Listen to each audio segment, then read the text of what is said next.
Getting perfectly straight highlighter dots really does seem absolutely impossible, but it is totally possible, and I want to show you a little trick on how to do that. Making perfectly straight bullet dots here with your highlighter can seem like a really frustrating thing to do in Goodnotes, but I have a hack and I want to show you how to do it. So let's say that you are using your highlighter tool and you're just going down through here and you are creating dots and you want them to all be straight, but it's really hard to do it free-handed, and there's no align feature in Goodnotes to help you line these all up. So I have a little hack that can help you line them up and make them straight.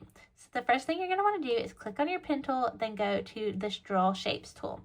Now you're going to click, make sure it's on line, make sure it's black, like a contrasting color. Then you're going to make a line and you're going to hold it until it's perfectly straight. Now you're going to go back to your highlighter tool and you just want to tap in the same exact place down this line. And now once you have all your highlighted dots and they're all perfectly straight, you can go back to your draw and hold tool and you can tap on that line and then you can hit delete. And the line will delete, and then you have these perfectly straighted highlighted dots that you can use in all your lists in Goodnotes.